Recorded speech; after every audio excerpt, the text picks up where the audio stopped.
Hello, everybody. Welcome to this week's edition of Inside the Trojans Huddle from WeAreSC.com. We have the entire crew here. Apologize for last week. Medical issues got in the way. But now we have a bunch to talk about. Let's start with, I was going to call it a bombshell. That wouldn't be right. It's not a bombshell. We've been discussing it for months. USC Notre Dame is no more, at least for now. And we'll see whether it comes back in another form at some point in the future. But this seemed to be, my impression was this is where we were headed all along. Both universities had things that they valued more than keeping the rivalry intact. And so one of the foundations of USC football and Notre Dame football and college football seems to have disappeared. But in college football these days, that's not all that unusual. So, guys, I think I've said most of what I want to say about this. And so I'm going to let you guys do whatever you want with it. And Greg, you've been watching this game longer than all the rest of us. You get to go first. Well, I will say, based on your comments, it's extremely disappointing. It's extremely aggravating. I'm always interested to see what former players have said.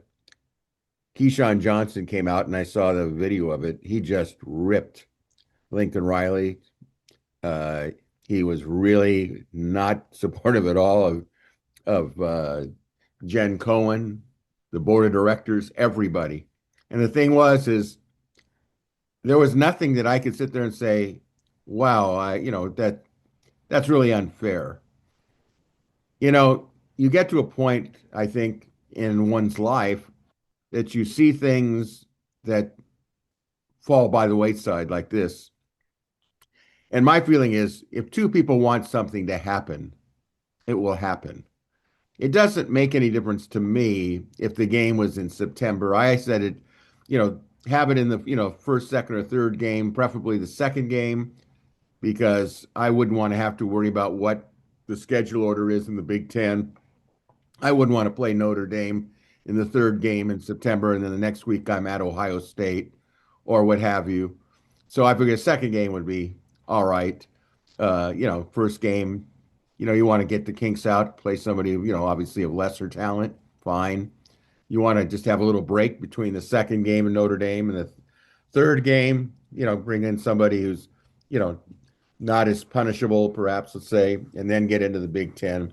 It really, being in the Big Ten really does make a difference, and I don't think Notre Dame should get a bye because they're an independent. They've used that long time, and it worked for them. And I understand that this is a big priority for them, but we're not in 1970, 1960, whatever you want to call it, 2000, where we are today.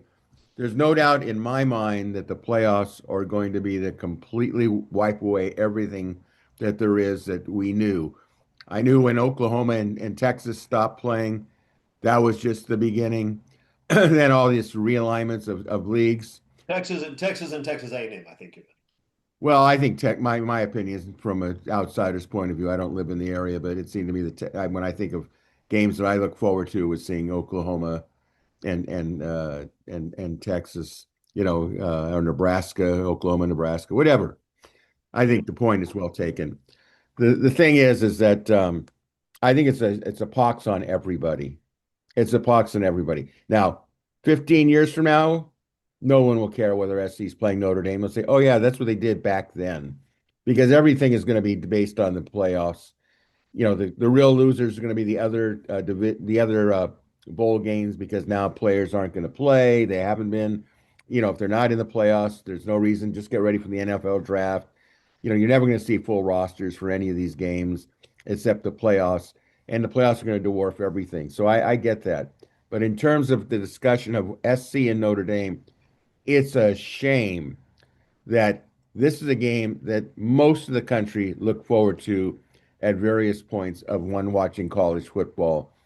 And I think if you're going to do all this stuff, I know you're gonna say this has nothing to do with what you asked me, but if you're gonna change everything because of the playoffs, then make the Rose Bowl the home of the national championship game and keep that tradition going because everybody likes it and the parade and everything. And they can work out the scheduling. They can do anything they want as long as people make decisions. You can have anything you want if enough people agree with you. So I'll just sum it up by this. I think it's a just a shame to see this. And the old argument of who's SC's biggest rival, UCLA or Notre Dame. Well, I guess we can not have to say Notre Dame any longer because I don't buy the fact that in 2030 they're going to be playing each other again, and I think it's very sad. Our biggest rival is tradition. That's true for USC and a lot of programs right now. Eric, thoughts? Yeah, it's disappointing. It's frustrating. You have to put understandable in there too, just because of what college football is now. And what Greg said, like Greg said, in 15 years, everyone's going to care about the play. That started a long time ago. That started a long time ago. TV networks, gambling sites, whatever. It's conditioned college football fans.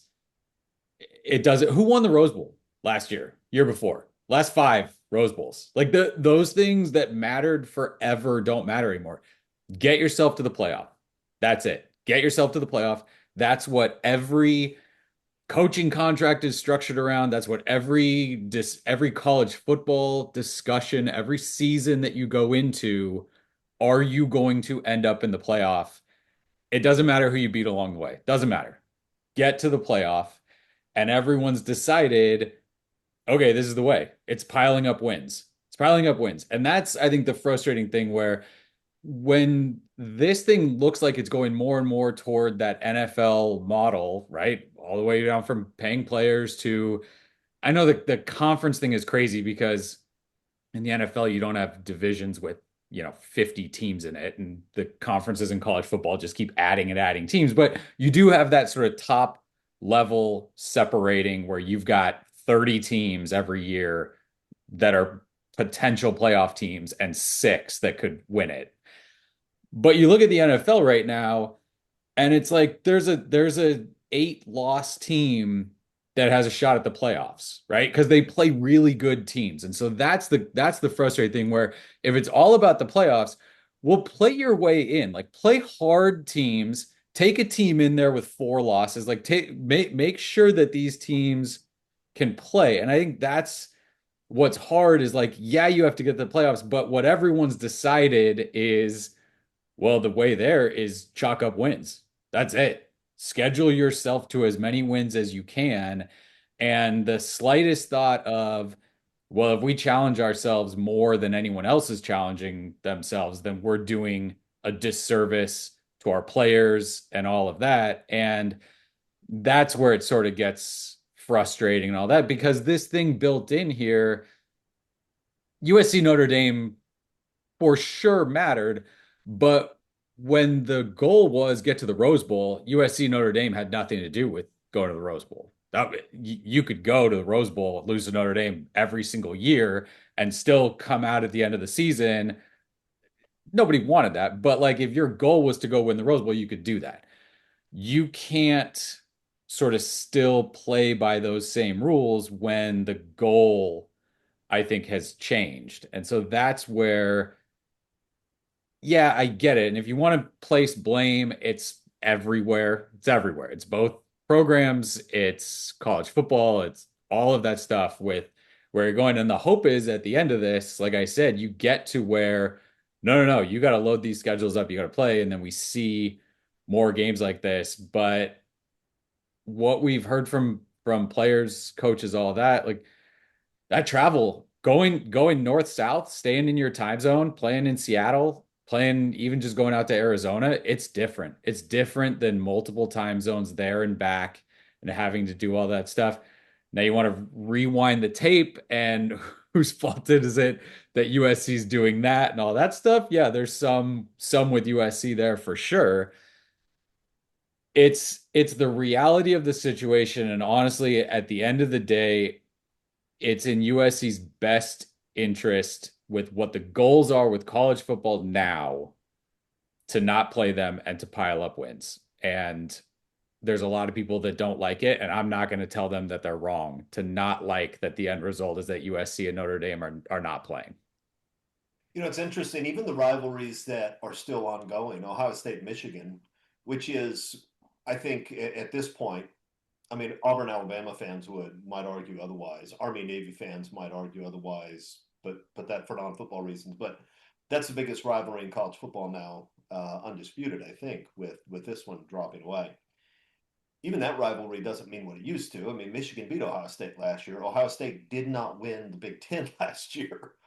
They still won the national title. I mean, that just shows the difference in college football. Nobody cares who wins the NFC West, right? It's never mattered who wins the NFC West, who wins the Super Bowl. That's essentially where we are. Making the playoffs is a must for the major programs, but there's only one winner, and so you strip away everything that keeps you away from that goal, I suppose. And I I don't know if will, that's what I want, but that's what we're doing. before Mark finishes, I will say what this does for me with the USC head coach now and going forward, whoever it ends up being, your leash is shortened, right? If the idea is no, no, no, we're only doing things to make the playoff, and we are making it as advantageous as possible to make the playoff. I don't know what the exact number is, but 2 out of every 3 years, right? Is like is your baseline. Now for me, that's what that does. And people will say, "Oh, that schedule next year is really hard." Well, it's not as hard as it could have been. So that's kind of what it does for me is like, okay, you've set the stage now. If you don't deliver now, there are the excuses and the travel, the injuries, the whatever. Like you are clearing hurdles out of your way to have smooth sailing to the playoff. Got to get there. Got to get there. I agree with that. Mark, fire away. No, I mean Eric just shot the last bullet out of the chamber there with that last point. Look, everything that all three of you have already stated, I echo, but at the same time, I am leaning more towards if we're going to keep casting blame, I'm trying to be in USC's corner as much as possible. But I have seen throughout history too many times USC tripping over their own kickstand, so to speak, because we weren't aware of the actual situation, which is right now. Um, I'm more disappointed than anything. To Eric's point, you've got to make the playoffs. Well, there seems to be some contradiction there. We talk about strength of record, right? That's supposed to be part of it.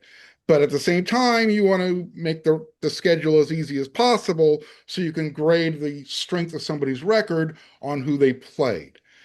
It just seems like we're fighting this whole vicious circle, and just because everybody else is doing it and this is in USC's best interest, I don't know. We all grew up hearing the same thing. If your friend jumps off a bridge, you're going to follow him. USC wants to play 7 home games. They've checked that box. USC knew when they were leaving the Pac-12, they were taking a big check as opposed to staying in the Pac-12 and receiving less money. So when we talk about compromise, again, it's convoluted, but between the playoff, the playoff selection committee, the athletic directors, the commissioner, the conference commissioners, the head coaches that have a say in some of this, just seems like there's way too many chefs in the kitchen, and whatever kind of soup gumbo we're being served up, it keeps getting crappier and crappier and crappier. They say it's not going to start again until 2030. This rivalry's over. It's over. We should just accept it. As sucksy as much as it sucks, we have to accept it. I don't know. Well, it's become a rivalry like Dodgers Yankees or Lakers Celtics, in the sense that if both teams are good and they meet in the World Series and meet in the finals, it becomes a big deal, bigger than other opponents. But that's really it. I mean, that's what it is now.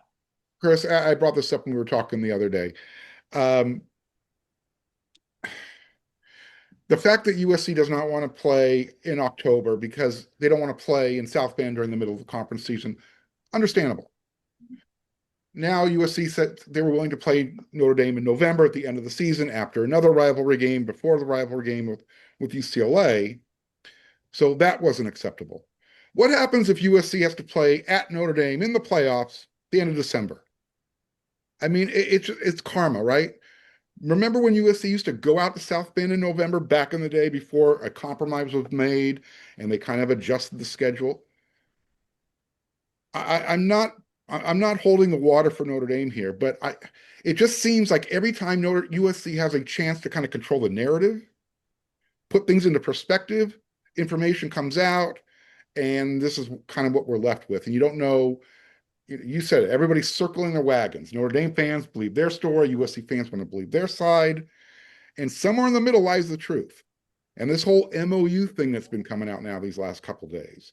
When did USC actually know? Who actually knew? When did they agree to it? It's kind of hard to say, all right, USC, you're right, 100%. It's Notre Dame's fault. I can't get there. Well, Not there yet.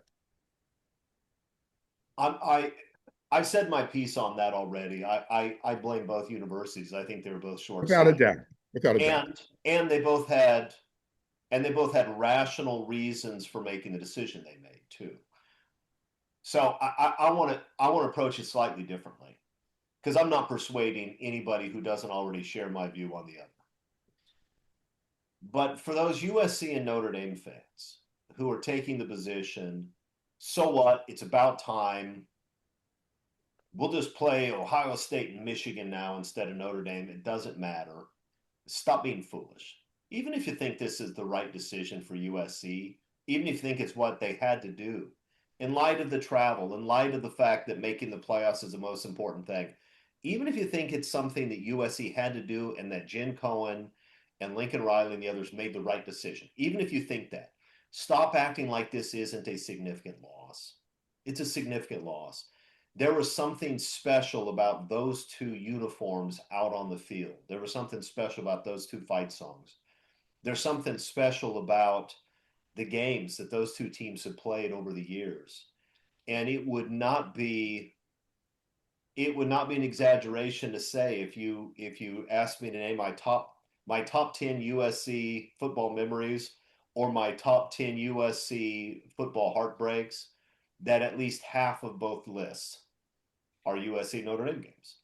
And I'll never forget, I don't think, sitting there in 2005 on 3rd and 19 and then it gone 4th and 9 when USC had been on top of the world and it looked like the most hated rival we had was going to tear it all down.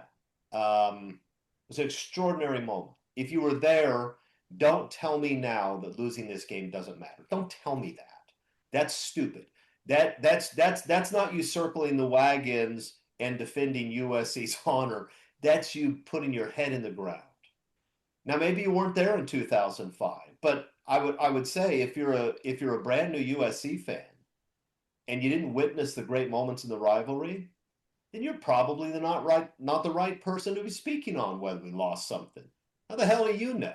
If you didn't see it, if you didn't witness any of those games, if you weren't a part of that history, if you didn't sit there through the heartbreak of 13 straight years, and then the glory of knocking off a top 10 Notre Dame team in November of 2000 or 1996 at the Coliseum, when we finally got that burden off our backs. If you weren't there to see that, that's cool. It's not your fault.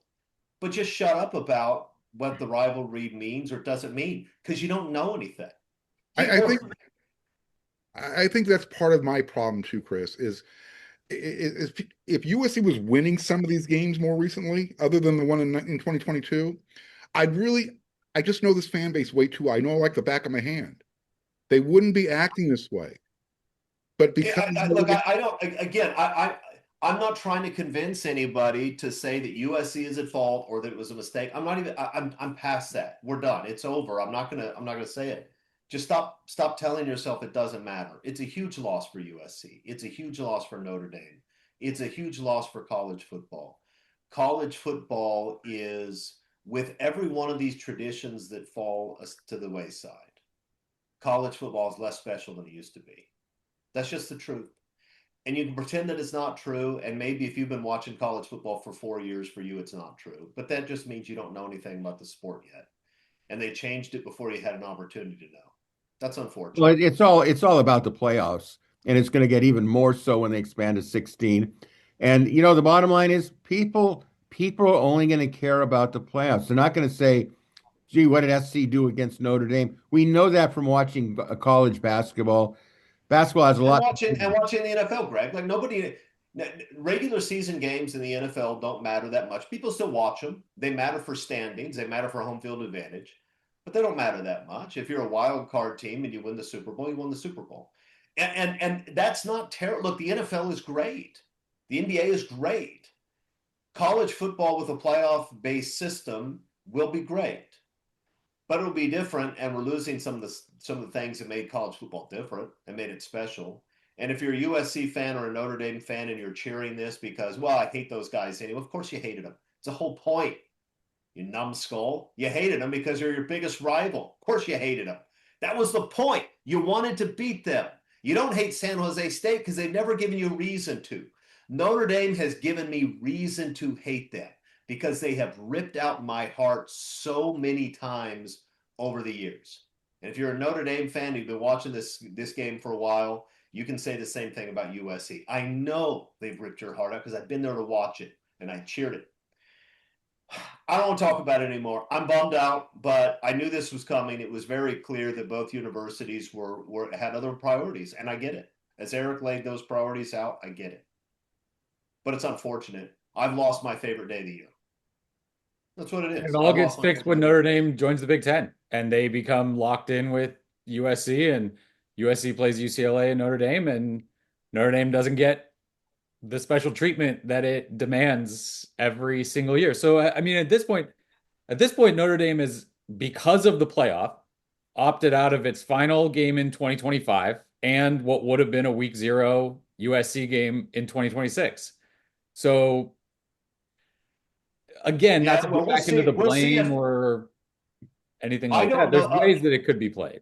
Look, the Big Ten would probably play hardball with Notre Dame, knowing that if Notre Dame joins a conference, they're going to join the Big Ten. They're not going to jump into the ACC that everybody's trying to get out of. They're not going to go to the SEC, both for travel reasons and for cultural reasons. I'm not convinced that the rest of the country wants to make the Big Ten that much stronger by forcing Notre Dame in. I think they're still going to get special treatment, but we'll see. That's a conversation for another day. Okay, guys, we've got other big news to talk about, or potential big news. There's a whole lot of smoke about D'Anton Lynn to Penn State. There hasn't been an announcement yet, but the way these things usually come up is that there are rumors, and the rumors are shot down very, very quickly. And if they're not shot down very quickly, something happens relatively quickly. You usually don't let these situations fester for long periods of time. The D'Anton Lynn situation has festered for a long time. Doesn't mean he's leaving, but it means that he might be leaving. And if I had to bet one way or the other, I'd bet he is. But that's not based on inside information. It's just based on reading the teams. Let's start with this, guys. Everybody seems to be in agreement. If Lynn leaves, he's going to Penn State, and USC is likely to hire Pete Kwiatkowski, lately of Texas, before that of Washington, before that of Boise State. Is this something that USC fans should be worried about? Should USC, from a fan's perspective, be trying to find a way to hold on to D'Anton Lynn?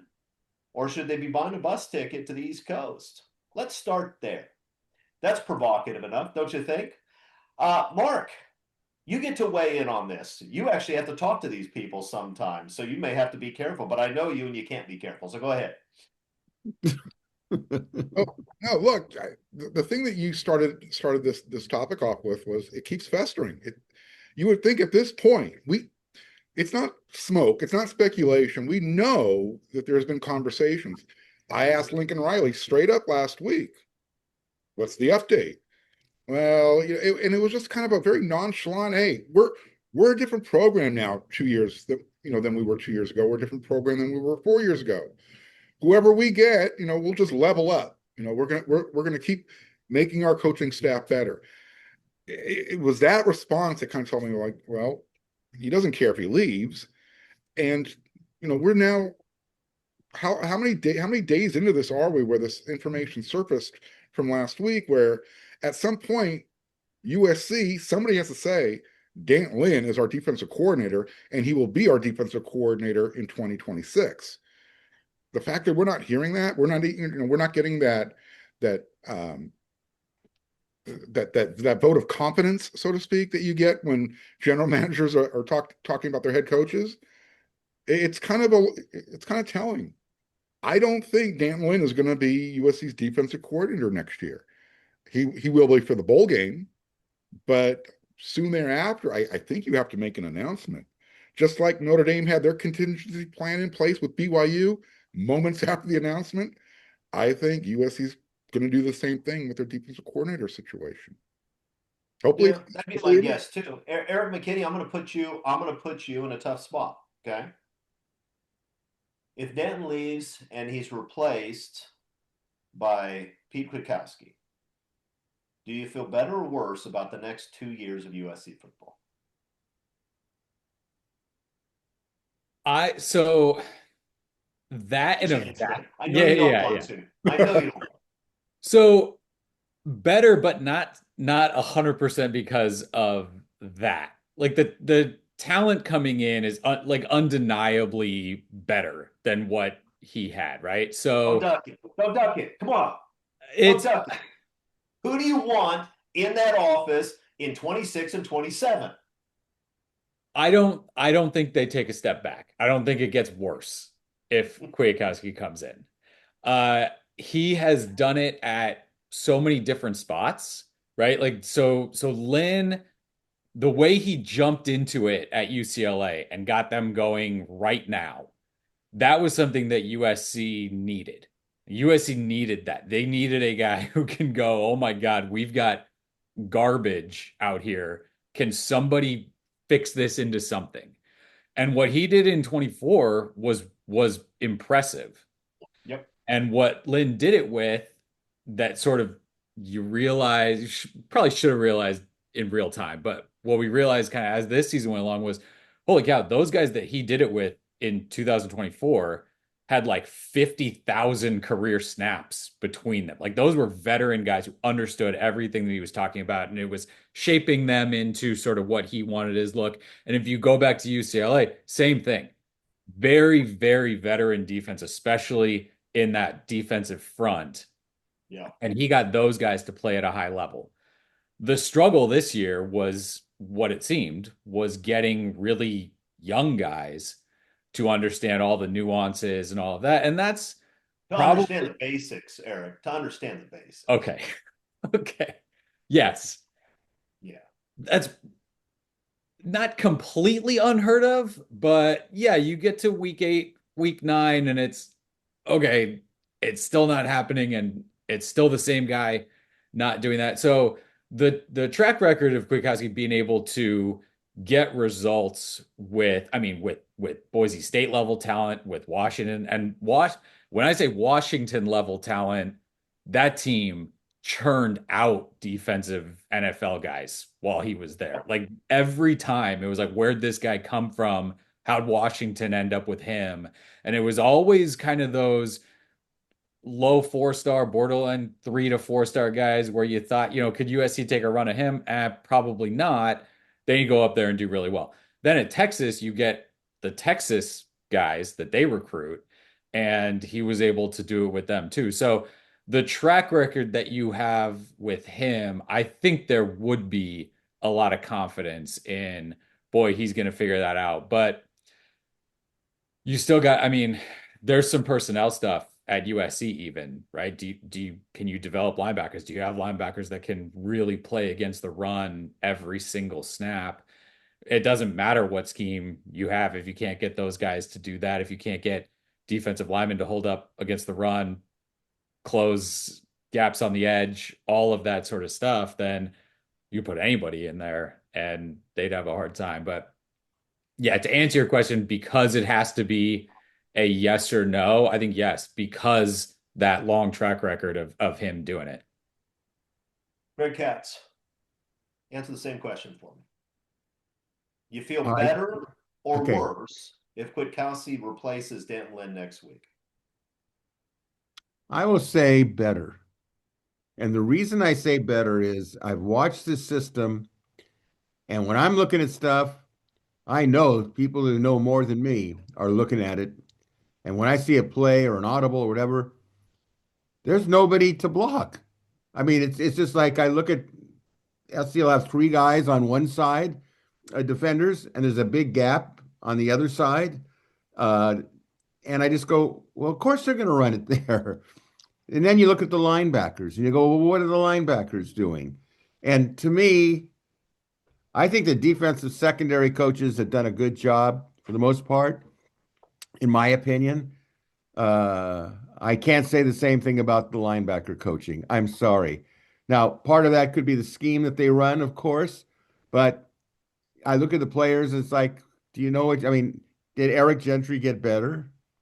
We keep hearing how great he was or how good he is, and then it's kind of balanced off by, well, you know what? He's hurt. You know, he's a tall, slender guy, and I've been right next to him, so I know how big he is or slender he is.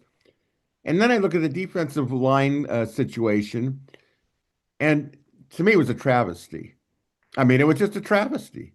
I look at it and I go, you know, even if you, let me tell you something, even if you know very little about coaching, if you can motivate players to play very hard or at their best every snap of the ball, it's going to mean something, especially if you can do it for 4 quarters. And SC couldn't do it for 4 quarters. This idea of, well, it took them to the second half to get into it. That's an emotional thing.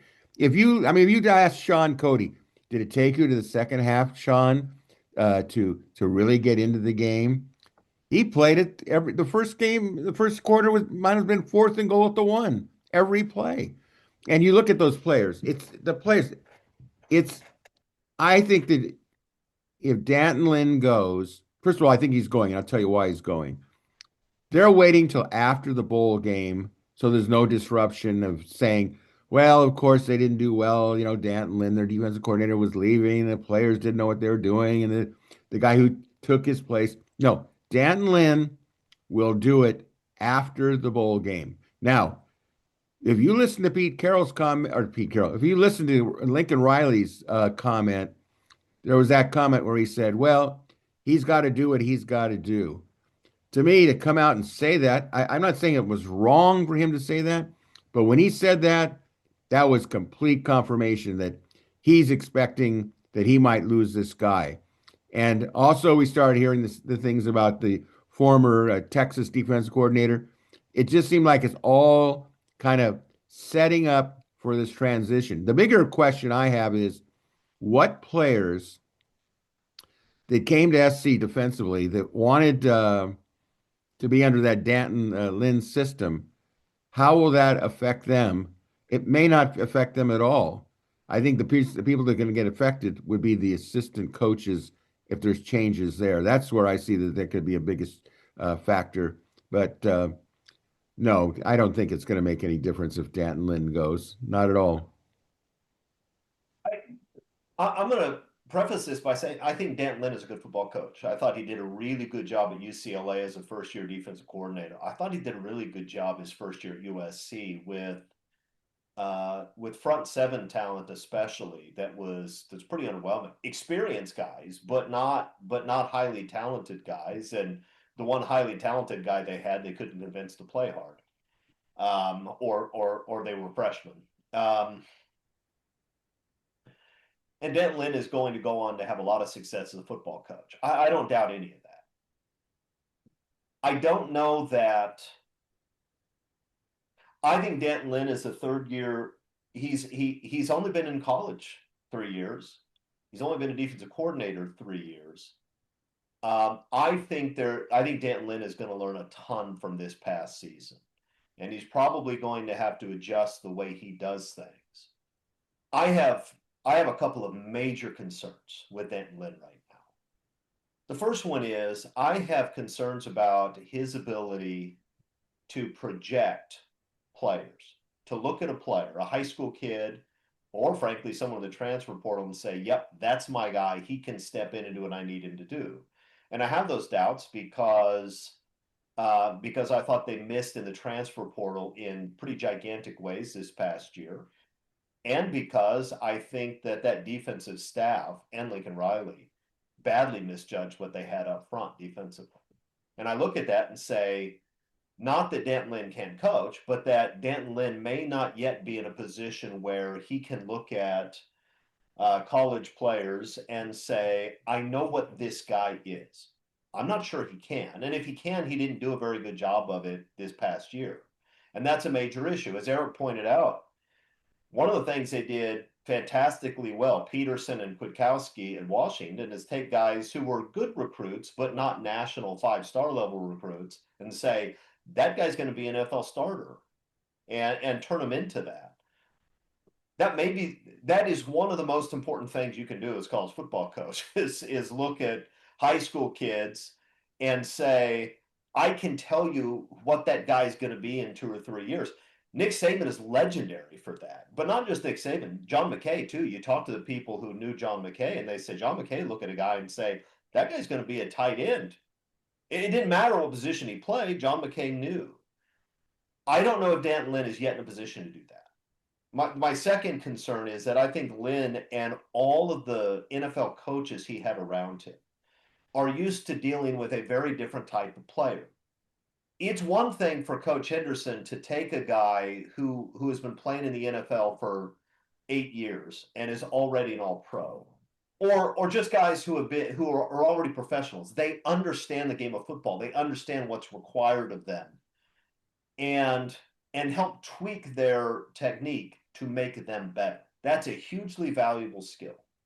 It is a different thing, I think, than taking a guy who doesn't really know anything yet and dominated in high school because he's just bigger and faster than everybody in that county, and turning him into a quality college football player. I think it takes a different skill set. And I'm not convinced that Denton Lynn and Eric Henderson and Rob Ryan and some of the other guys on this staff did a very good job of that at all. Because what I watched every week is not guys who are having difficulty understanding the subtleties of Denton Lynn's system. I saw guys who didn't understand the basics of football. They didn't understand how to set an edge. They didn't. They came upfield all the time, over and over and over and over again. It happened in game 1, it happened in game 8, it happened in game 12. It will happen in the bowl game. Linebackers who cannot fill a hole or refuse to. Early in the year, the secondary had all kinds of alignment issues. That kind of got sorted out as the year went on. I look at it and say, okay, you had young guys, you had a bunch of injuries, you're playing young guys. Sort of as the season went on, they started to figure it out. The cornerback play wasn't spectacular, but we got better as the year went on. That's what I would expect. That's what I would expect an elite position coach like a Doug Belk to do. That's what they did. I don't know that you saw that elsewhere. So I look at it and I say, I either hope that Denton Lynn has figured out how to be a good college coach very, very quickly. Or if you give me the option of taking a guy who puts a top 20 defense on the field almost every year at 3 different universities, I'll take that guy. I'll take that guy. I don't know that he'll work out. I don't. There are still some serious roster issues and maybe culture issues in this program that need to be fixed. But I know this, that's a guy who's done it over and over again with different head coaches at different programs and different players. Can he step in and get the most out of USC's roster next year? Of course he can. Can Lynn? I don't know. Maybe. So for me, it's easy. I would absolutely see Kwiatkowski as an upgrade, and not because I don't think Lynn is a really good football coach. I actually do. I just don't know if he's a college football coach yet. I don't know. But this is intertwined with a whole bunch of other stuff because USC now has decisions to make about who they're going to keep and how much they're going to pay them. And I don't know that you can separate those decisions from what you think about these issues we've been talking about. So, for example, USC has not announced the re-signing. And by the way, can we just talk about how silly it is that you have to, on a daily basis, wait to figure out which guys in your roster are going to be on your roster because they're re-signing or not? Every day is like an inverse signing day where you figure out who's going to. I hate it. I hate it so much. Whatever. Well, to be fair, USC knows, right? Like they're not, this isn't like in real time, we're wondering about this. Well, presumably they do, although presumably some negotiations are taking place, and we don't know whether they've been finalized. But like somebody, Lincoln Riley and Chad Bowden, who knows who else is involved, they have to sit down, they have to decide questions like the following. Are we going to pay Desmond Stevens, Big Ten linebacker starter money? Right?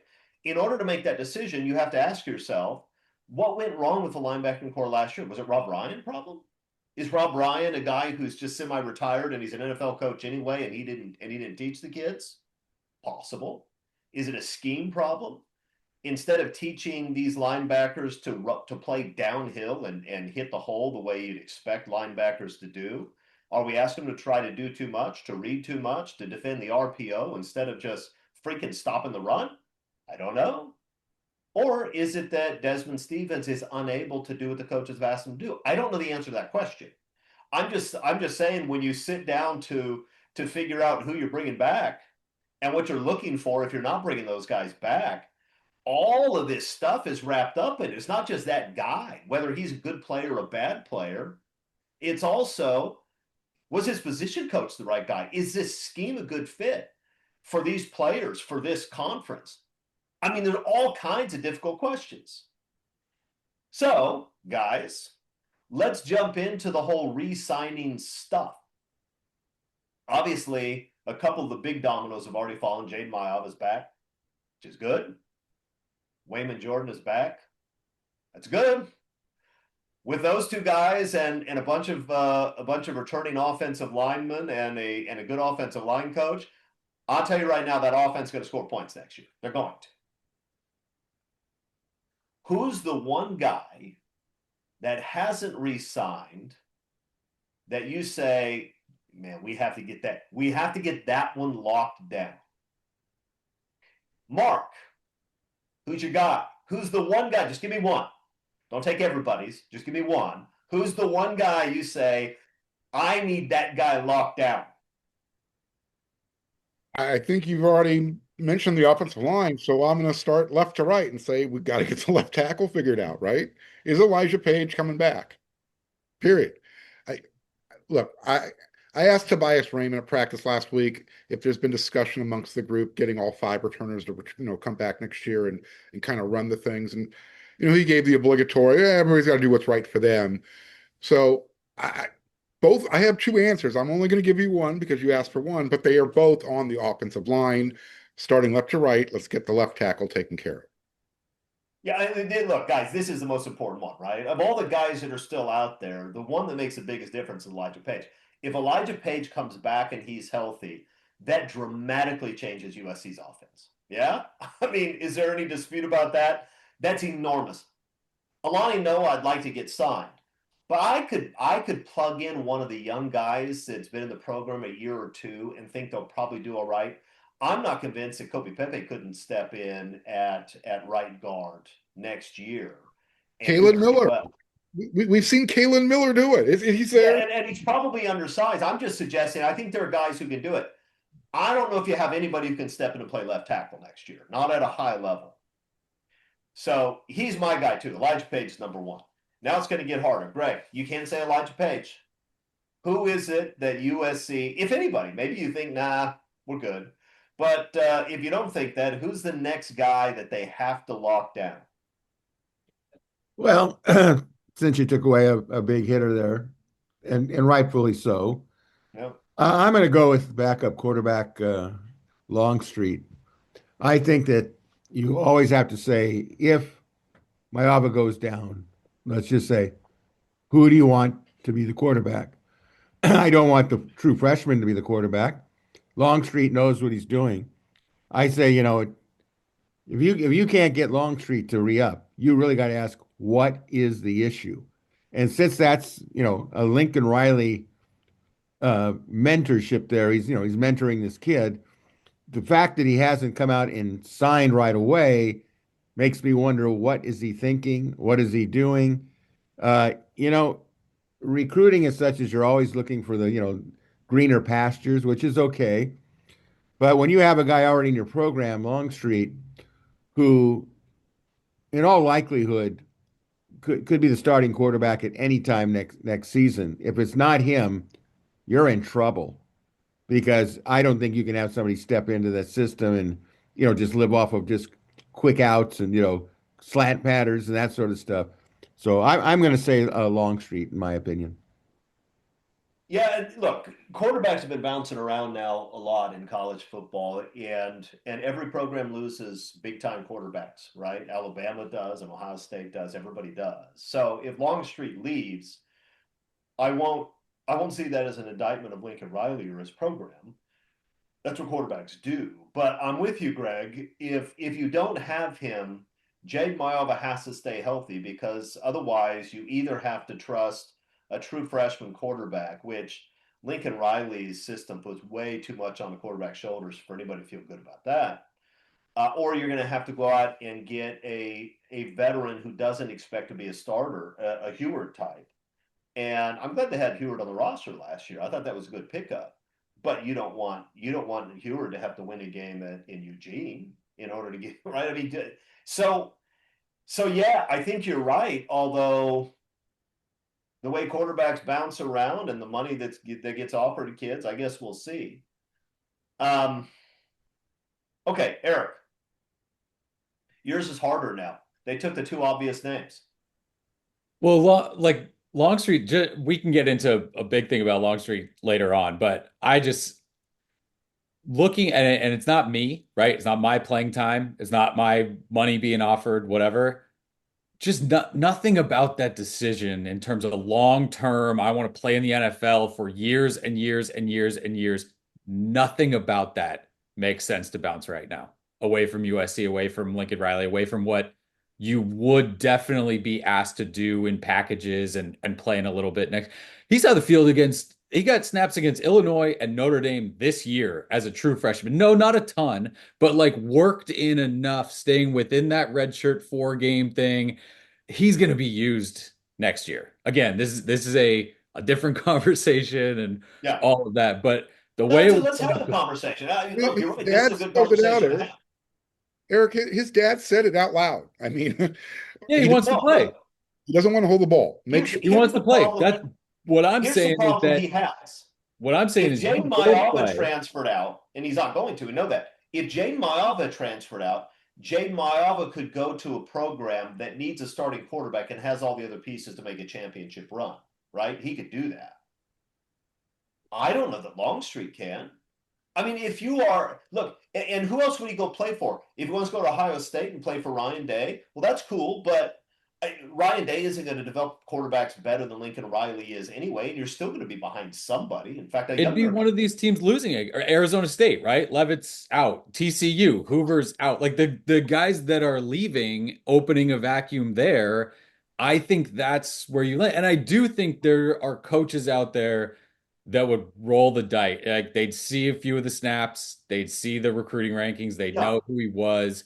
I think somebody, not an Ohio State, not a Notre Dame, not a team like that, but somebody will say, "Yeah, come play for us. We'll try to make a run. We'll sneak in as a 12. We can get in to the playoff, and then you can be our guy." What I'm saying, like Dante Moore played a lot as a true freshman at UCLA, did not go well. He took like I think he threw 4 passes or something in his second year at Oregon, sitting, and now yeah. he could go. He could either get as much money as he wants in the portal, or he could go be a top, what, 3 pick in the draft. Like that's a path. You play, you have packages next year, you absolutely see the field. No, not as a starter. You see the field next year, score some touchdowns, do some fun stuff, play for a team that thinks it's going to be pretty good, and then set yourself up to be the starter for a team that could be pretty good, right? And the 27 USC team, that's like the year they've been talking about. So for me, You just might again, be a starter next year. objectively, not my kid, not me, it makes sense to stay. But you're going to No, hear a lot look, of things about the portal. if you could walk into one of these other elite programs where you know you're going to be the starter and you know they develop quarterbacks, that's fine. That's reasonable enough. That's not what he's going to get to do. And so I'm with you. It makes no sense, especially because he may end up being the starter.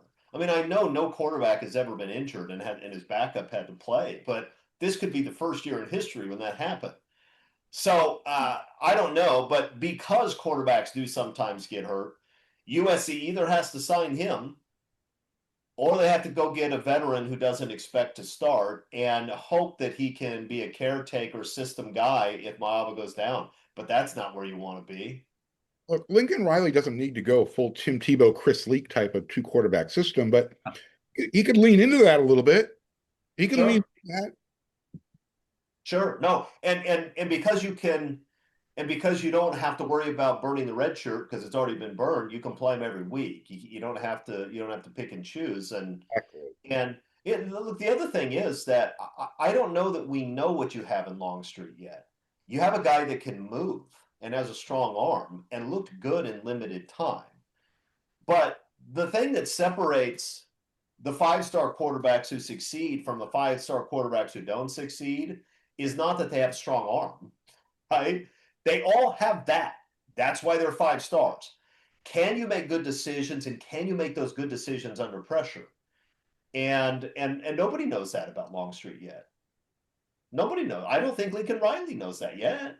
I don't think if he goes, I I think you're in the same situation that you were this year when it worked out pretty fine. I think Jonas Williams comes in and again, would you rather have a Husan Longstreet second year in the system with kind of what we saw at this level already over a true freshman that you haven't seen anything of at this level? Yeah, I think you want that. Yeah. But nobody went into last year going, well, there were questions about Maava, but once he started playing a little bit, there was never a thought of like, oh my gosh, we're in so much trouble at quarterback at this point. So I don't think it becomes a well, that's it. Like season's over. Like I think Jonas Williams is a smart kid who's going to understand as much as you could get a true freshman to understand. And any team, you lose your starting quarterback. Like nobody has a ready to go third year in the system, former high four-star quarterback, like as your number two anymore. Pete Carroll That's did. not there. No, you're right. That doesn't happen anymore. Pete Carroll did have that luxury though, right? It was pretty freaking fantastic that he always Yeah. had he always had an Elite 11 guy sitting on the bench who had been around for 3 years. Okay. All right. So So other than Page and Longstreet, yeah. who do we So got? you mentioned Noah, and I'm not going to go to him, but he'd clearly be a guy. I'll go to the defensive side. I think the one defensive guy, and I'm split a little bit. I'll probably end up saying two names, so you can cut that out if you want to. Yeah, bleed. Jade Abasiri, I think, is a guy for me, just because you're always going to start inside and go out or line of scrimmage and then drop back. Like Alex Graham is a guy that I think can play a lot of those spots. And in the one extended action we saw from him against UCLA, I think there were enough flashes of like, okay, I get what they were saying early in the year where they were going to play him. But right now, with Carlon Jones going, with Devin Tompkins going, whatever you want to say about any of those guys, like the depth there in the middle of the defensive line, as many guys as you can get there, I think at this point is what you want. I missed most of that because I was frozen, but I bet it was really good. It was amazing. Yeah. Second shot, I bet it'd be better if you want me to go again with it, but I do not, and I assume that it was well argued, and you named 18 guys. Okay, so I guess the next question is, after you talk about the guys that you have to resign, people are jumping into the portal. You're going to see a lot of activity over the coming weeks. Where does USC have to get somebody? Where do they have to get somebody who can come in and make a difference in 2026. I'm not talking about a guy who is a freshman somewhere and you expect to contribute down the road. That's fine. But I'm talking about a guy who you need for 2026. What do you have to have? Mark, you're nodding your head vigorously. That tells me you agree this is a good question. So go ahead and answer it. We need a veteran wide receiver one to come in and make sure Tanuk Hines has somebody that can complement him.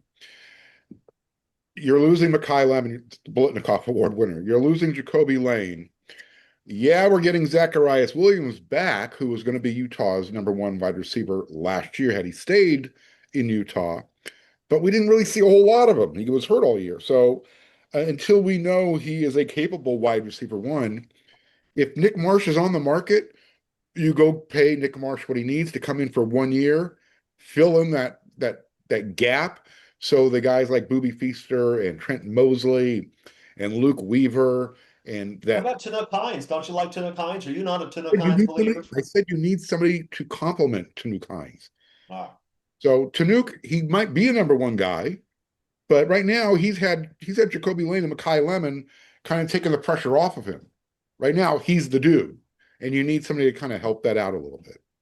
Yeah, it's interesting because there will be a ton of young talent in the wide receiver core next year, but not a lot of proven guys. And I mean, I remember the four of us talking about a bunch of sophomore receivers that we thought, okay, I mean, these guys are all super talented. I think we're going to be fine at wide receiver, and then turning out not to be at all fine at wide receiver. So I think I'm with you. Although it wouldn't surprise me if the returning guys played really well, and if one or two of those freshmen stepped in immediately and played well. Wide receiver's position is not that hard to make an impact early Sure. at. No, I agree. That's a position that a freshman can come in and play right away, just like running back is. I just think they need somebody who's got that presence that can take the pressure off of Tanuk Hines until he just kind of earns his way into wide receiver one type of a role. I think that's a reasonable argument, Mark. What else we got, guys? Greg Katz, what must USC pull out of the portal? They must pull out a badass, hard-hitting policeman type linebacker that is going to show everyone else this is how you play the game of defensive football. They need somebody to come in and set the record straight, so to speak. I'm not going to worry about who's coaching them, but they need somebody who can do that because that's part of their chemistry. That's how they're wired. And I think that'll make a big difference. Now, they've got to make sure they put that linebacker in the right place. Now, they tried to move Eric Gentry here, there, and everywhere. Okay, I appreciate it. I see what they're doing. Okay, fine. But they need somebody who's going to be an NFL, and if they're not an NFL, that's okay, but a great college linebacker from the portal that knows about winning and doesn't mess around. What I really miss is listening to our late colleague, Kevin Bruce, who wasn't going to the NFL, but boy, was he a badass linebacker for SC when he played. And he would tell me stories of things that he'd had to do to get other players who I was very familiar with to either play or get off the field. And he would tell the coaches, I don't want this guy on the field. I want this guy. And I'm not going to mention names because, Kevin would be the best one if he could do that. But they need somebody that's an enforcer. I guess that's the word I'm looking for. And somebody that people go, that's how the game is played at linebacker because it affects everything. Yeah. Look, I can see USC being very successful offensively, even without an alpha proven wide receiver. Although I agree with Mark that if you can get a guy like Marsh, you do it. It's hard to imagine USC being good defensively if they don't go out and find an elite starting linebacker, right? I don't think it's possible. I don't think there's any way in the world that it happens. You have to get that guy. I spent about 30 minutes this morning watching the USC Oklahoma Orange Bowl and watching linebacker play at its finest. Not NFL guys necessarily. I mean, Lofa Tatupu was an NFL guy and a very good one, but Matt Grudegood was not. Matt Grudegood was 5'11" and 215 pounds, and he ran high 4.7s. He was not a physical specimen. The number of times that guy knew exactly where to be and was there before Adrian Peterson got there, I mean, it was stunning to watch it again. I remember how great those guys were, but to watch them again, to play the way linebackers are supposed to play. And it's not that it's not that they were just able to commit against the run all the time. That OU team had a loaded offensive line and a great passing attack, right? I mean, they had the defending Heisman winner at quarterback. That was an all-around offense. But Tutupu and Grudegood played downhill. We talked about that. Those guys played freaking downhill. They were filling the holes right now. Right now. They read it and they were gone. I don't know that you have to get a guy that's, I don't, if you could find a Chris Claiborne that's 250 pounds and fast, then yeah, I would take that. I don't know that you have to have that, but you have to have somebody that has Grudegood's instincts and willingness and ability to play downhill and fill a hole. You have to have that. If you don't have that, USC's cooked against that schedule next year. If you don't have that, they're 8-9 win team against that schedule. That's just the way it is. So we'll see if they can find that. Sure hope they can. I'm gonna be really depressed if they don't. All right, Eric. We have wide receiver 1. We have a linebacker. What do you think USC has to get out of the portal? Someone where an offensive line coach writes their number on the whiteboard to start the week and says that guy can't beat us this week. I think Jakeem Stewart might be a guy like that next year. I think you need someone to pair with him. Maybe a guy who combo inside outside can do a few of those things, but give me a guy where an offensive lineman is upset when they get one-on-one against him on every snap. You look at sack numbers and pressure numbers and, we don't need to sack the quarterback. We just need to affect him. Well, affect him by making him get off the ground every time he throws the ball. Like, that's affecting. I mean, that's kind of what you've heard the last couple of years. Like, it's not just about sacks. Can we affect the quarterback? Well, you look at opposing quarterback completion percentage and whatever you're doing is not affecting that. So that's a problem. If Elijah Page, right, if he's not there, then left tackle maybe becomes the answer. But if you have the left tackle back, if you feel good about corner, if you have your quarterback back, those are positions that cost teams a lot of money in the portal. So if that's not something that you have to go spend big on those spots, there's a few other spots where you can really hone in on. And I think that's what Lincoln Riley sort of said is like, we're gonna build most of the team through high school recruiting, which I don't know how you're gonna knock the class they just signed. And if they can pick and choose a few spots, right? The top wide receiver, that guy costs a lot of money. The best linebacker in the portal, that guy costs a lot of money. The edge rushers, they cost a lot of money. But if you only need 3 and you don't need a $5 million quarterback out of the portal, then maybe you can make some noise at those spots where you really need somebody. Yeah, I'm with you on the effect of quarterbacks. Now, you know who affected quarterbacks? Lawrence Taylor and Reggie White, Bruce Smith. Those guys affected quarterbacks mostly by scaring them to death or driving them into the turf. I wonder what USC's defense would have looked like if USC would have outbid Texas Tech for David Bailey last year. Right. I mean, there was that talk all that time. I mean, David Bailey's got been playing up at Stanford. USC fans were always talking about, we need to go get that guy. They didn't get that guy. If USC had somebody off the edge that was a real problem to block, that would have changed things, right? That may change the Illinois game, for example. So a guy like that, I'm with you. Anytime you can get a dominant edge rusher, you get it. If you can get obviously you can get a dominant defensive tackle, but they haven't been great at finding the dominant defensive tackles, and aren't a lot out there. I mean, go to Wyoming. Go to whatever Wyoming defensive lineman jumps into the portal. Get that guy. Or Utah. Don't go to the SEC. Don't get an SEC guy. Yeah, no, yeah. I'm with you. I mean, Oregon spent a bunch to get Derek Harmon 2 years ago. It paid off handsomely for them and for him. I thought USC was getting a similar type of player in Keyshawn Silver. It turned out that I misjudged that one. So I don't know if they can find somebody like that, but an edge rusher you can find. There's always an edge rusher in the portal. And there are pretty consistently edge rushers at the lower levels, because a lot of times those are guys who played different positions in high school and they go play at a smaller school and it turns out they're good at rushing the passer. I think you have to get one of those guys unless you're comfortable that that Crawford is going to become the pass rusher off the edge that you thought he was going to be. But I don't know how anybody can be completely comfortable with that right now.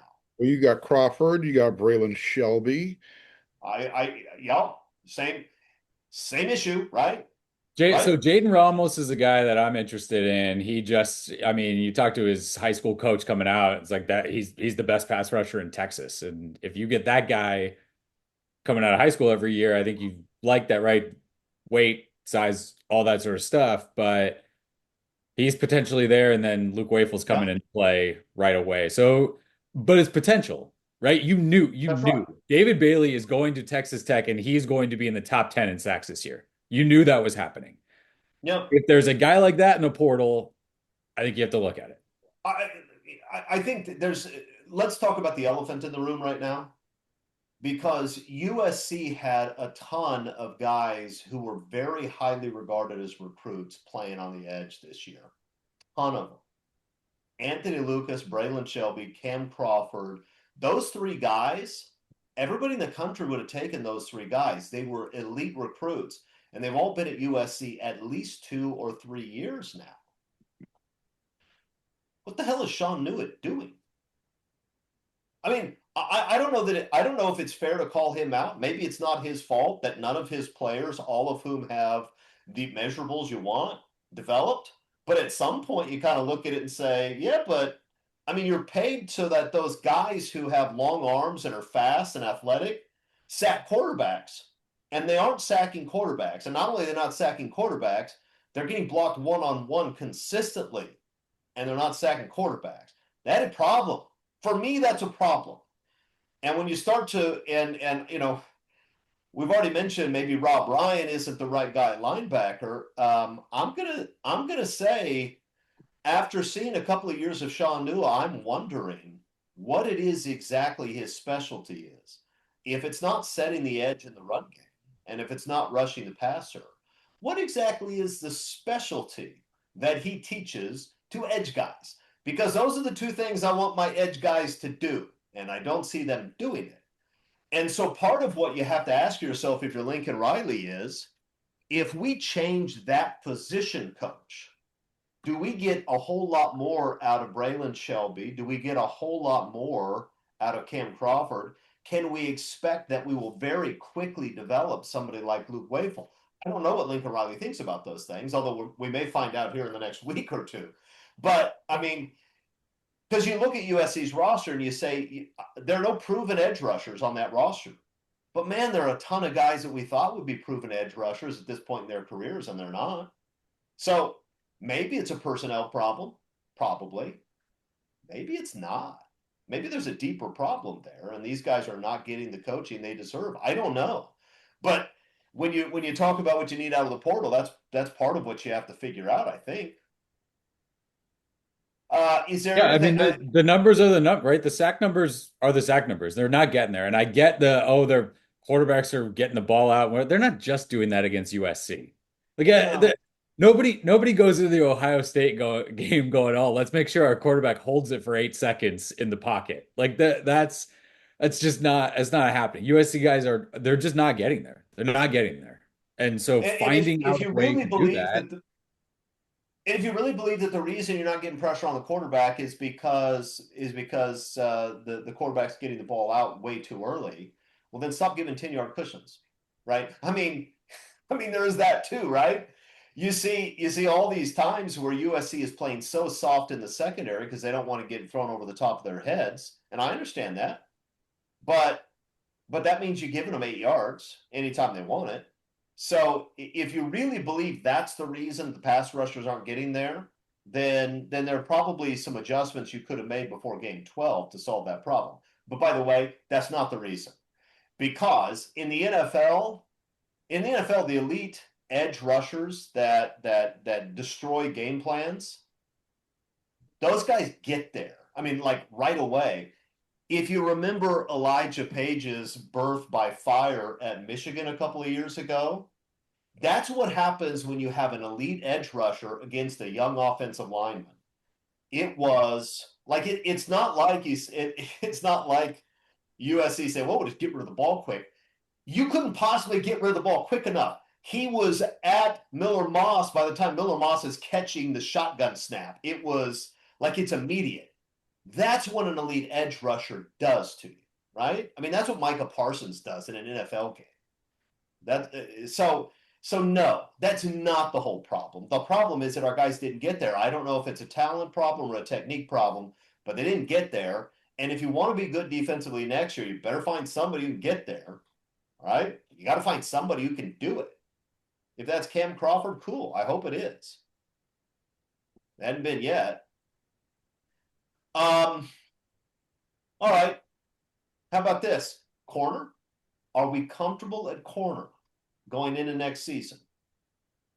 Or do we want them to pull a surefire high-level starter out of the portal like they did last year? Which is it? And I know that last comment was a little bit catty, but I mean, we got the guy that everybody thought, well, plug him in. He's ready to go, and then he couldn't play on that team. I'm good with Marcellus Williams and Chasen Johnson being the presumptive starters. You just have to be, are you going to be competent enough to go with the younger guys behind those two? Because they're going to have the most experience. Otherwise, are you going to go take a run in another DJ Harvey type of guy or a Carlos Nicholson type of guy?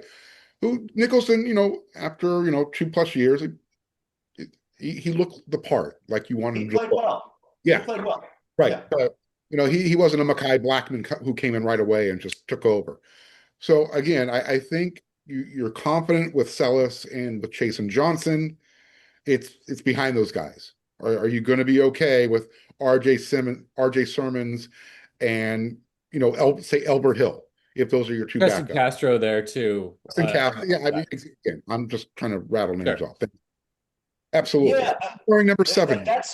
that is a spot where the player development has been pretty solid the last couple of years. Jalen Smith and the previous year had a similar situation where he was a guy that I didn't like even seeing on the field, and he turned into a superstar.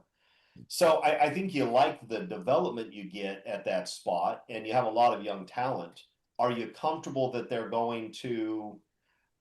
Marcellus Williams is going to be a guy you can trust next year to really play corner and not have to give huge cushions and keep everything in front? I don't know. We'll see. But that's what you'd have to feel comfortable about. And they weren't comfortable about that this year. By next year, will he be ready? I don't know. Maybe.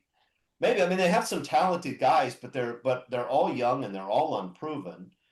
I think that's they're so young, right? Chasen Johnson played as a true freshman, but now has missed a year. And I mean, you're asking these guys to jump again. I mean, Jeremiah Smith's on that schedule. Sermons and Hill are arguably two of the top four corners to come out of high school the last couple of years. And you look at those guys and say, okay, if anybody can step in and play like a Dory Jackson did as a true freshman, it should be one of these guys. But again, most freshmen don't step in and play like a Dory did as a true freshman. So I don't know what to do there. I mean, to pull a surefire guy out of the portal at corner is going to cost you a lot of money. If he's there, maybe you give it a run, but to get a guy who you think is probably going to be a pretty good player for you, I don't know how much I'd pay for a guy like that, because I think you can probably find a pretty good player off the roster you got. And I'd be okay doing that if that money went into making it easier on those guys with an edge rusher or somebody in the front 7, right? I mean, that's if you want to build there. If you want to help, help young corners get to the quarterback, that's going to help your young corners. You know what else helps young corners? If the other team's always playing behind the sticks because you play run defense, that's immensely helpful. It is so much easier to play corner on 3rd and 11 than it is on 2nd and 2. We'll see whether that happens. By the way, there's been this talk about Kwiatkowski. I'll go back to it real quick about how, well, a down year for the Texas defense and he just got fired. I don't know, guys. You look at those numbers, and you could make an argument it would be the best defense that Lincoln Riley has ever fielded at USC or Oklahoma, the one Texas fielded this year. I mean, they were number 3 in sacks. They were number 10 in rush defense, under 5 yards of play. They were, somewhere between 24 and 35 in total defense and scoring defense. Are those numbers incredible? No, but they played a real schedule. Held Ohio State to 14, and I look at that and say, if I could take that and transfer to USC, would I take it? Yeah, of course I'd take it. It's better than what we've been seeing for a long, long time. I'd take that Texas defense from last year right now. I know they got a couple games they gave up points. I'll live with that. 10th in the nation in rushing defense, fellas. 3.0 yards per carry, which is not an anomaly because at Boise and at Washington and the prior years at Texas, other than the first year, they didn't have the sort of experienced talent that he later had. His defense has stopped the run. I don't know if you checked our schedule, but we play a lot of Big Ten teams next year. Stopping the run is not a terrible idea. Imagine with me just for a second. Let's say we're sitting in South Bend in October of last year. And what USC decided to do is stop the run and make the freshman quarterback beat you. Let's say that had been the game plan, which is one that some people have proposed might be. That kid didn't play very well. You win that game. Now, I don't know if you're stopping Jeremiah Love, but if you stop him from rushing for 37 yards a carry, right, and you hold him to, say, 6 yards a carry, where occasionally you might get a false start or a missed block, and now it's 2nd and 12, you might win that game. Whether Danton Lynn stays or goes, somebody's going to have to get freaking serious about stopping the run at USC. Please do that. Somebody. Kwiatkowski, Lynn, somebody we're not talking about. Please. Somebody get serious about stopping the run, because USC was not serious about stopping the run last year, and you cannot be a good defense if you don't stop the run. While I was watching that Oklahoma USC game earlier today, they flashed in the first quarter, they flashed up on the screen. 2 guys have gone over 100 yards against the USC defense in the last 35 games. And I saw that stat and I thought, you got to be kidding me. 2 in 35 games? Playing behind the sticks helps everybody, especially young corners. Get serious about stopping the run, please. Somebody. Please. Because I can't watch any more of this. I can't watch crappy Big Ten offenses that can't throw the ball, run up and down the field for an entire half of football and not get stopped. I can't watch it anymore. I can't. We don't want to end on a sour note. That was pretty sour. So let's talk about something positive before we wrap it up, guys. Who has something positive to say? I know I can count on you, Mark. Come on. You want me to be saying something positive? All right. Something positive. That's what you do here. That's your role. Look, I'm looking forward to the bowl game. I really am. Not because USC gets a chance to win their 10th game, but because I get to see all these young players that we're talking about right now show their wares. Show me what you're going to be able to do next year. Because going back to the top of the show, I'm looking forward to the playoffs next year, Chris. The schedule got a lot easier. No more excuses. Can't move the goalposts anymore, fans. USC's going to the playoffs in 2026. Playoff or bust. Playoffs or bust. Get on board with me. Get on the bandwagon. Yeah, I mean, we didn't talk. I mean, we'll be able to talk about. We can give some preview of the game next week. I mean, it's so hard. Once you have a 12-team playoff, bowl games don't even make any more sense. It'd be like if the NFL took the 17th best team and played the 8th best team in an exhibition game during the playoffs. Like, what are we even doing here, people? Bowl games will be gone in a few years because they don't make any sense. But for now, it makes sense for teams like USC to play because of the practices you get, and we do get to watch the young guys, and that's nice. Maybe bowl games become the new spring games. Maybe. Does everybody opt out of the spring games too? Okay. Well, that was pretty positive until I kind of ruined it at the end. Eric, Yeah, what do you got to say? yeah, positive. We're a handful of months away from the Bloom Football Performance Center opening. We got That's the positive. number one recruit, 32 of the 35 players in the number one recruiting class getting on campus in a couple weeks. And what I sort of have been wrapping my head around with Jen Cohen as the athletic director, and I know Notre Dame thing is going to put a different spin on it for some people, but what it has felt like she has done since she has gotten here is build this castle of USC football, the program. And the fact that there's an actual building going up kind of hits that, metaphor. But with the Danton Lynn stuff, with the, backup quarterback transfer port, any of those conversations, who's in, who's out, who's whatever, this program right now feels like it's set up to plug and play at a lot of different positions with the way it's going forward. And NIL is part of that. And again, the facilities, all of that sort of stuff. There's going to be a lot of, half the team is not playing in this Alamo Bowl, opt-outs, injuries, whatever.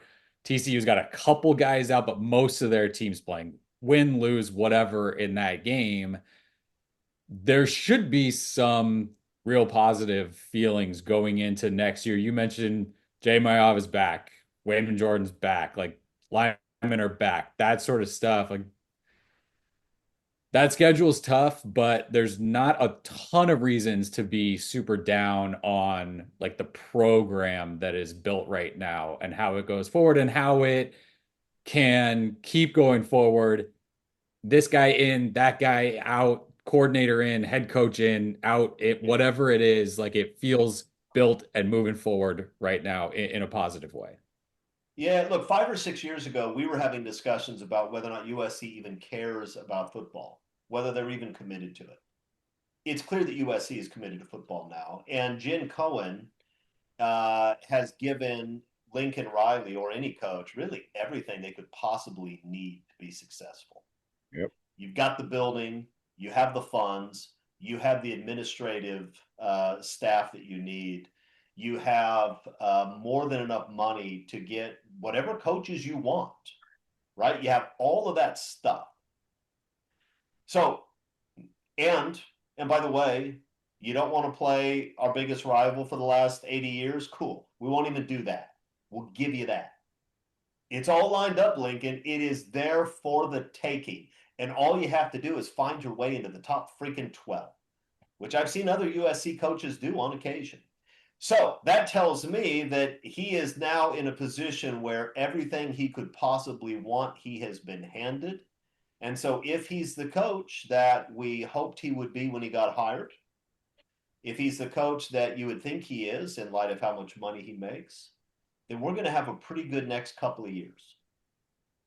And if not, then USC will be a very appealing destination for somebody else, because a lot of coaches look at USC right now and say, man, I wish I had a top 3 NIL situation. I wish I had Chad Bowden. I wish I had that building. I wish I had that recruiting ground. I wish I had that tradition. A lot of coaches would say that. So it's there for the taking, Lincoln. I can't wait to watch you go out and take it next year. I'm very excited. Well, I would like to just point out, if I might, Chris, just to talk about positive. Yeah. I'm excited to find out whether Lincoln Riley can get through next year and into the playoffs, because there'll be 16 teams. And my feeling is if he can't get in the playoffs, it's going to be exciting to see who Jen Cohen would go after. And I'm not saying this because I don't like Lincoln Riley. I'm saying it because if you're in your 5th year of a contract where you make that much money and they expand the playoffs to 16 teams and you still can't get in, then I think at that point in time, you need to make a change. And I'm sorry to say that, but at this point in time, I think that time is. That's your positive comment. Oh, Your stop it, positive Chris. comment Stop is it, that Chris. USC has to fire its head Stop coach. it. You're not in the courtroom at the moment. Relax. Take a chill pill. You're a great guy. I hate to see you get all fired up. I'm just saying, I'm just I think it's no. positive to see what Lincoln Riley is able to do because he's going to have to make some changes on his coaching staff, I believe.